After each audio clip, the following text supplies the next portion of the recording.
Welcome to the Consulting Leaders Podcast, where we talk about the business of consulting. Whether you're looking to grow your practice or learn from the stories of leaders in consulting, you're in the right place. I'm your host, Guillaume Jouvencel, ex-PwC and co-founder of GHA Marketing. Join me as I interview the best consultants in their niche. Let's get on with the show.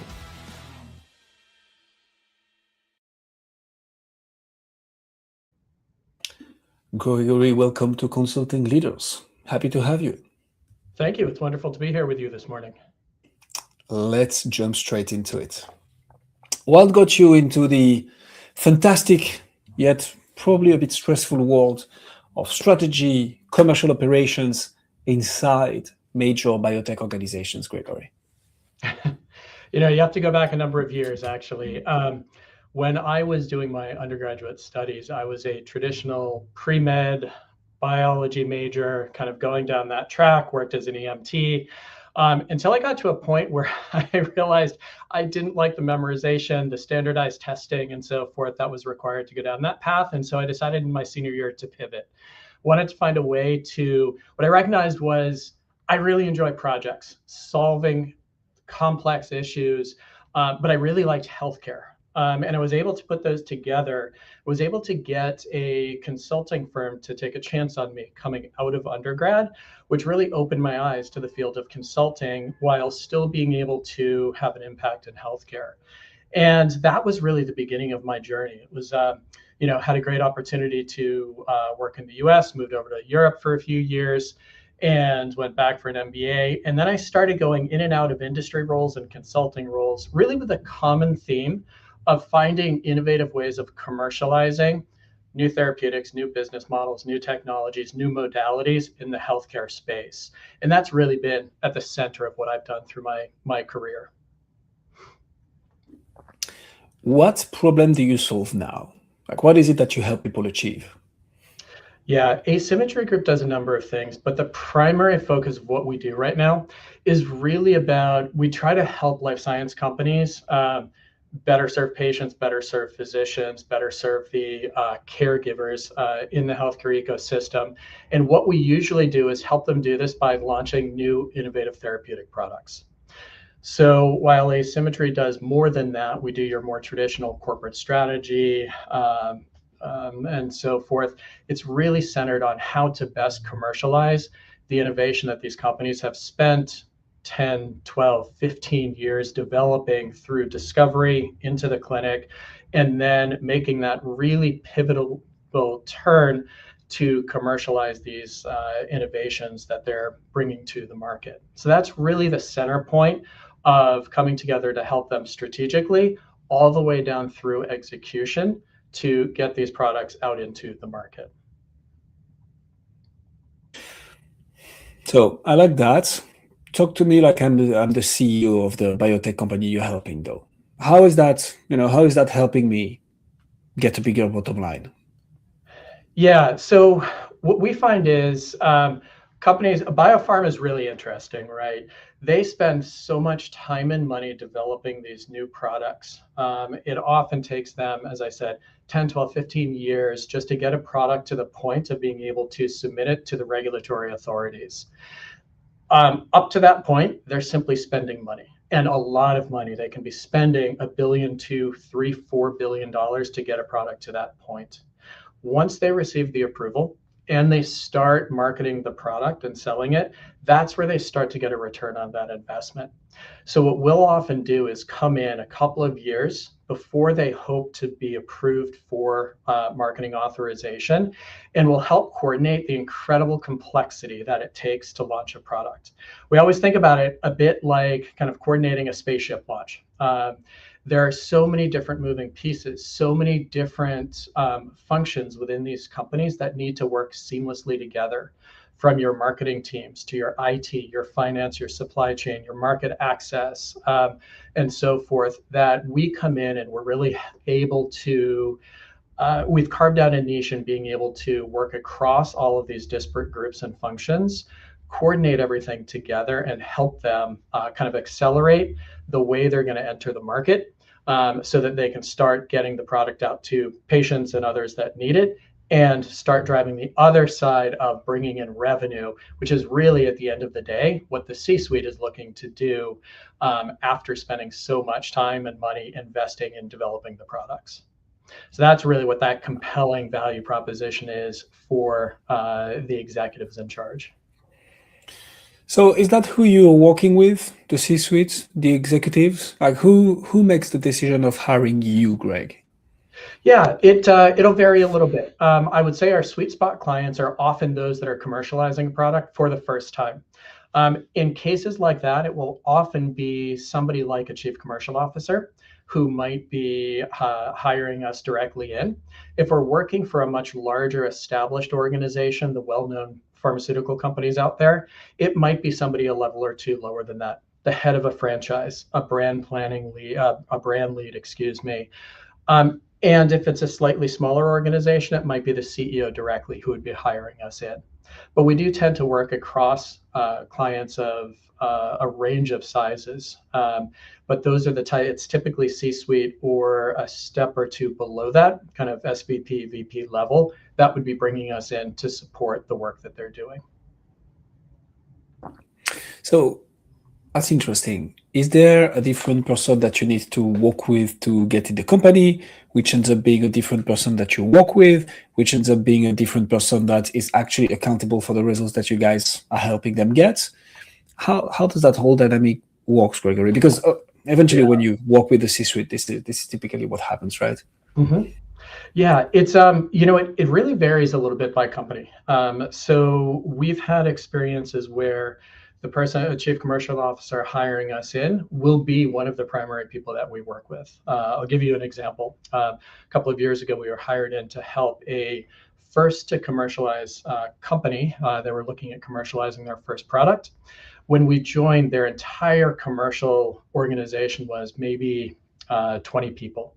We were hired in by the chief commercial officer, and we continued working with that individual over the course of a couple of years, in addition to a much broader set of stakeholders within that organization.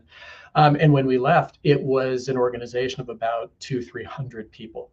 So you can kind of see the scale of growth that these companies have at that pivot point. In other places, it's interesting, in the last couple of years, we've seen a little bit of a migration where, because creating access for patients to new therapeutics is such a critical part of what biopharmaceutical companies need to do, we've noticed that market access teams are often on board earlier than some other functions like marketing. And we're often brought in by, say, an SVP of market access. That isn't the natural buyer of the services, but it is an important stakeholder. And so they're really working as a representative of the company, even if we're not serving them directly. So it's been an interesting pivot that we've seen in the last couple of years. I don't know whether that's going to be a sustainable trend, but it is something interesting that we've noticed over the last couple of years. All right, a bit of a cheeky question for you then, Gregory. When it's going to vary depending on the project, depending on who gets you in, depending on the company, how do you brand? How do you market? How do you get those people to, knock on the door and maybe not have their credit card details ready, but at least being like, hey, I'm actually interested. What has worked for you marketing wise to get the attention of the right people? Yeah, it's a great question. I would say, for better or worse, we've primarily relied on networks and referrals to really drive our business. In the past, over the past, Asymmetry has been around for about 9 years. That's actually worked really well, primarily because we are so maniacally focused on driving impact for our clients. And in the biopharma industry, you see people tend to move around on a fairly regular basis. And so when one client moves from one organization to a new one, they'll often give us a call. They'll often bring us back in because they've seen the way we work and the impact that we're able to have. I will say, myself, my business partners, we're not salespeople by training, but that's really the role that we're playing. We don't have separate salespeople out there. It's really us, through doing the work, through executing it, through demonstrating value. That is the way we've done it. Now, what I'll say is, I also know that taking this type of an approach can kind of slow growth a little bit. and create some natural limits to kind of what your network is able to achieve. But we've really taken this approach as opposed to just trying to drive revenue at all costs. We wanted to, in our view, that just kind of creates too many problems, and you're going after projects and clients that you're not as interested in serving because they're not driving innovation in the healthcare space, which is core to who we are as an organization. So that's kind of one big piece of it. It's through those networks and the referrals. What I will say, and this goes a bit to your question, we've also started taking a more intentional approach to try to create opportunities. So recognizing we can't just rely on word of mouth and prior clients. So we're trying to be much more present, kind of via marketing than we have in the past. We put out white papers, thought pieces, getting into panels at different conferences. We run a workshop on how to launch new assets. So we've been doing things like that as a way of trying to remain present and get our name, our reputation out there a little bit more than we have in the past, because again, it's not our primary background. The other thing I'll mention is we were acquired a couple of months ago by Danforth Health, which is a much larger life science provider who has a much broader set of clients, which for us will help from a business development standpoint. At least that's the thesis behind it. So those are a number of different ways that we've been trying to get ourselves in front of the right clients and have them kind of take the journey with us. How do you move from that to a sales conversation? The reason I'm asking is, I get it. Referrals is usually the number one way to start growing a consulting practice. Mm-hmm. Once you want to ramp up and kind of scale, this is where, in my opinion, having another acquisition channel to enhance, strengthen the referral channel is important and valuable. Mm-hmm. But so when we're on this model, how do you move from this, an introduction, a conversation, hey, you should talk to Gregory. Right. How do you move from that to a conversation, a sales conversation, an SOW, a letter of engagement? How does that all work? Yeah.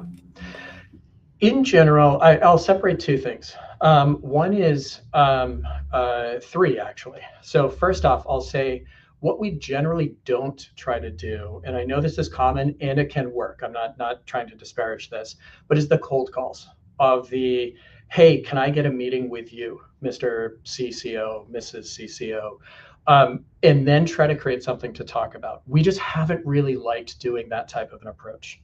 Rather, the second piece is we always try to have an idea in a conversation we go into with any new potential client prospect of what is on their mind, what is the need that they have. And then we spend a lot of time intentionally questioning, querying. We'll do the research ahead of time so that we can get a much better and deeper understanding of the true need that they have, which is not always the one that they start out with. I think a lot of consultants find that the first reason they might have approached you is not necessarily what they truly need.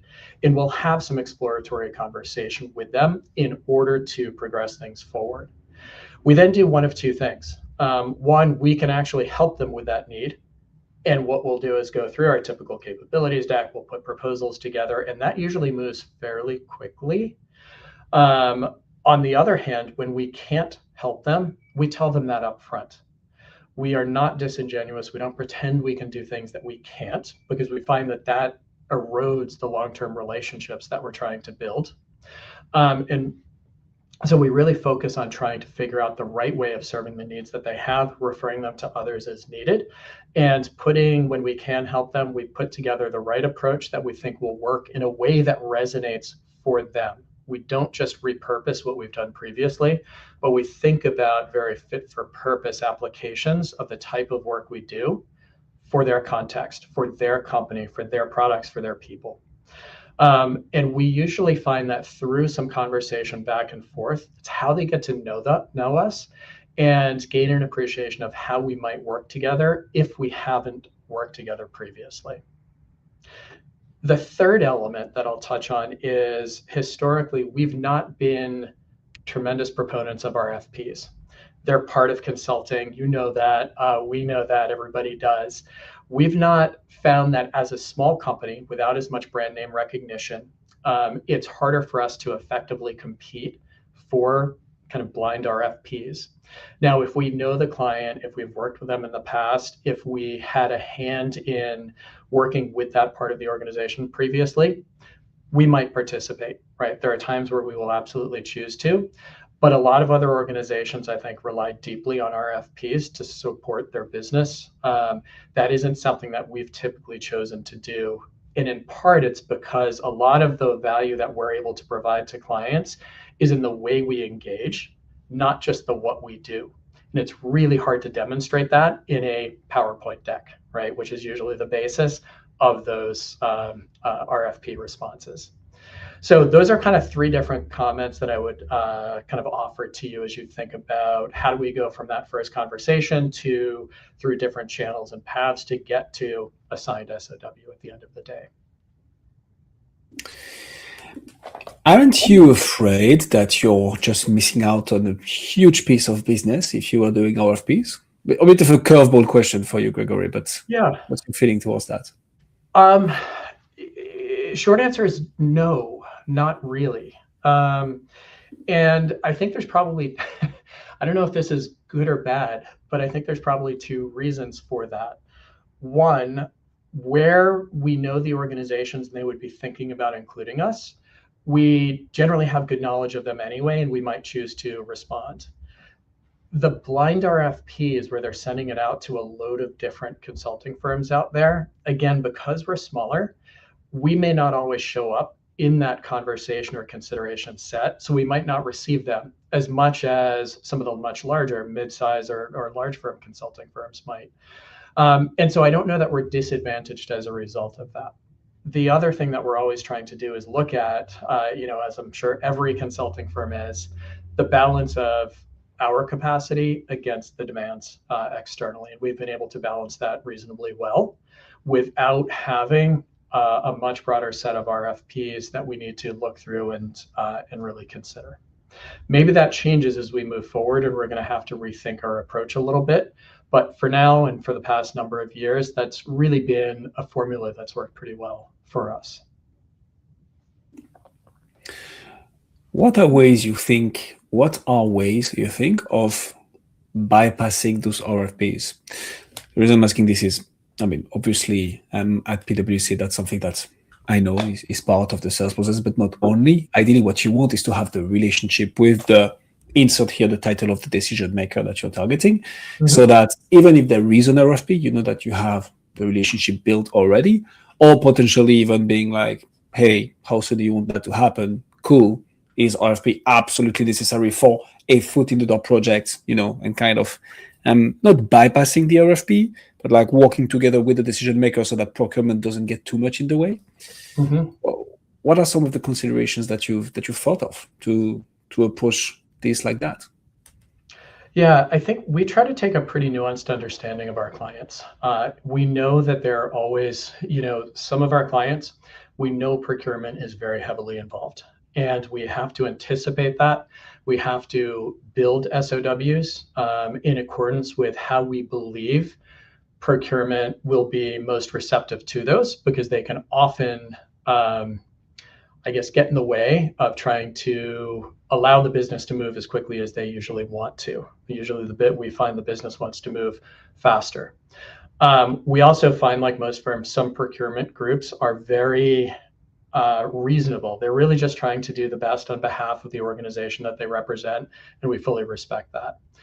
Others take a slightly less reasonable approach or create a much more onerous process that, again, we try to understand so we can not circumvent it, but to work within what we know some of those constraints will be to make it most efficient for us and for the business partner that we're really trying to serve at the end of the day.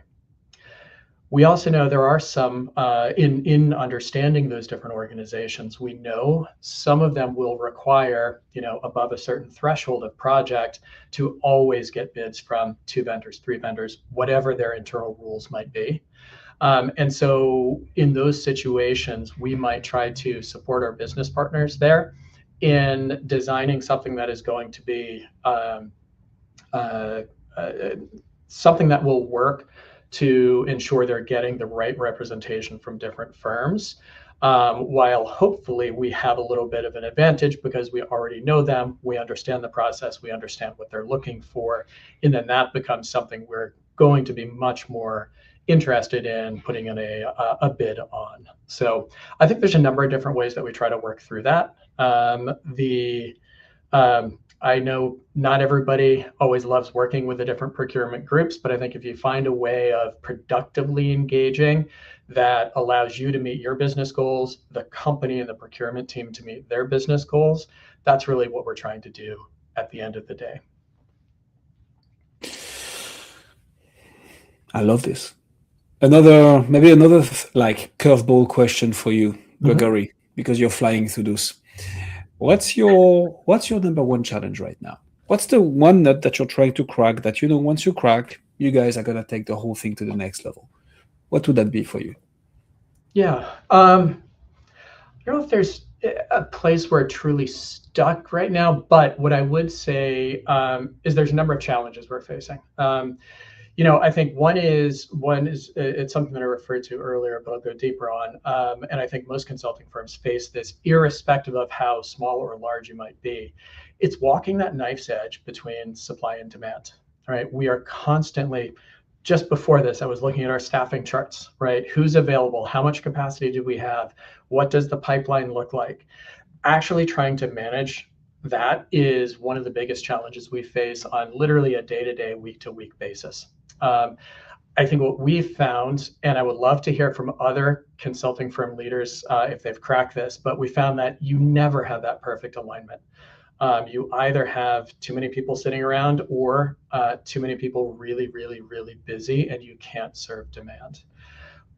It's interesting. Our approach has always been one where we would rather than overhire and then have to go out and fill the pipeline, we would always rather say no to a client because we don't have the right team to serve their needs. That's been the philosophical approach that we've always taken.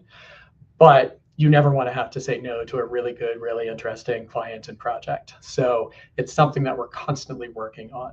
So that for us is kind of challenge number one. The second challenge, this is an interesting one for us. We have worked really, really hard to build a very intentional culture here at Asymmetry Group. And I would say everyone, we're a firm, we're about 35, 40 full-time people right now. I would say everyone in the firm is really protective of the culture that we've built, and it's what keeps them here. We have very high retention rates. However, we're continuing to grow, right? Year on year, we're growing at a fairly substantial clip. So the question becomes not how do we not change the culture, but how do we allow the culture to evolve in a way that amplifies the best parts of it, especially as we bring in new people. And this year in particular, we now have a cohort of people in an office outside of Philadelphia. Our primary office is up here outside of Boston. And in just a couple of months, we will be opening up a small office within New York City. So moving from a single office presence, and we do believe in in-office presence, to having 3 discrete offices becomes a real cultural challenge of how do we make sure we're retaining the best of who we are and what the culture is while allowing that scale to occur. The third element that we are always struggling with is expanding and balancing kind of client breadth and depth. And as I think about that, of course, we want to, like most consulting firms, work with a client, establish long-term relationships, expand the footprint that we have. At the same time, we need to add new clients and do the same thing. And so it's a question of how deep within one client are we looking to go, because that concentrates your business and your revenue in one place. And I'm pretty sure every consulting firm at some point has been burned by having an over concentration in one client organization. But secondly, how do you go through the extra effort in bringing in new clients, building those relationships, and furthering the expansion of the footprint that you have there? And I think that's even further complicated right now, just as we look at there's as we look at that breadth and depth question, all of the global economic questions that are going on right now, as we think about the increasing utilization and adoption of AI, those are big things going on in the background that have a little bit of impact on that breadth and depth question. So those are kind of the three big challenges I would say that we're facing right now that are probably not terribly unique to us, but most consulting firms, I'm guessing, are facing in some form or fashion. Thanks a lot for sharing this, Gregory. That sounds. I mean, there is nothing like that I've never heard before for sure. It's funny because usually people will answer either supply or demand. I like that you answer the balance of supply and demand, which at the end of the day is the number one challenge in consulting. Like especially when you've finally nailed that kind of acquisition channel. It's like, how do you staff? When do you staff? How do you say, hey, yeah, we're gonna do this, but let's begin in 2 months because the people I want to put on that project will be busy wrapping up a burner project. Just not assuming anything here. And what's interesting is that I feel it's more comfortable to be in a situation where you have a bit too much demand and that you have to push a bit the beginning of the project. And of course, it feels like you're leaving money on the table because you could, higher sales velocity, sell earlier. But it's definitely much more comfortable than having some staff sitting on the bench and being like, okay, if nothing comes in the next 3 to 6 months, we're gonna be in a bit of a trouble. So yeah, no, that does make a lot of sense. On the other side of the coin, what's the opportunity that you're looking forward to work on in 2026? Like, what's the one thing that excites you about your industry and your team?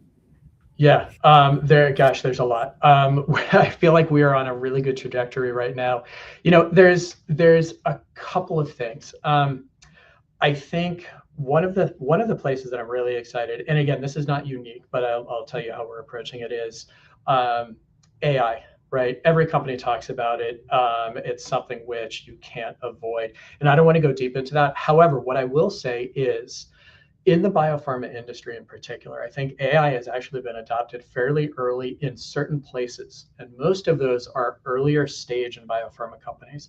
Discovery organizations, development and clinical organizations have done a much better job adopting AI.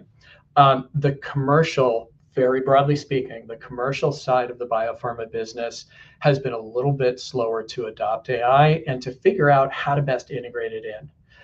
For me, I'm really excited because I think 2026 is probably a little bit of a pivot point of where you're going to see much more rapid adoption of not just how do we bring in Copilot AI, do we bring in ChatGPT Enterprise, things like that, but to think about solving real issues that these companies or the healthcare ecosystem face by utilizing AI in appropriate ways, recognizing that this is a hyper-regulated industry, and that has certain implications that a lot of other industries don't have to deal with quite the same way.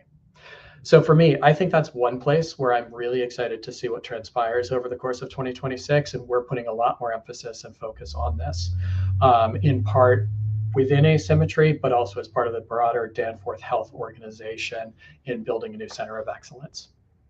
So that's kind of one big area of excitement for me. Secondly, I'm excited to continue doing the work we've been doing, helping commercialize these new products in more efficient and effective ways. I think we're putting together some new tools that are going to help us be able to better serve clients in unique ways.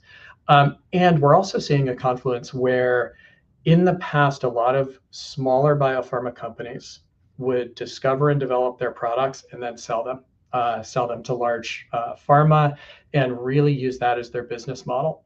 Over the past couple of years, especially in rare and orphan diseases, we're seeing companies take it all the way to the market. And that's a trend that we hope to see continuing because it's bringing some really innovative new products in that we're able to help support. And they solve these incredible unmet needs where while you might have small patient groups, they often have no treatments out there, and we want to be part of that ecosystem in helping support those patients. So those are a couple of the things that I'm really excited about. From a company perspective, as I mentioned, we're in the middle of a lot of growth right now, and we have a lot of opportunity in front of us to continue growing the company. figuring out our culture, and really setting the next foundation for our growth and development as an organization. So lots going on this year, a lot of excitement that I have going into 2026. Gregory Lief, ladies and gentlemen. Gregory, if people want to find out more about you, see what you do, where should they go? They can go to our website, www.asymmetrygroup.com, or please feel free to find me on LinkedIn, as well as the Asymmetry Group page on LinkedIn. Those will be two great ways of finding additional information. We will put all the links in the description. I can say one thing for sure is that you've gained at least one new connection on LinkedIn out of this interview, Gregory. Me, I've just added you. Thank you so much for coming on Consulting Leaders. Thank you for having me. I appreciate it. Thanks for joining us on this episode of the Consulting Leaders Podcast. We hope you learned valuable lessons on how to grow your practice and take your business to the next level. Make sure to subscribe and leave us a review wherever you're listening to this show so you never miss an episode. To apply and be a guest on the show, click the link in the description. See you next time.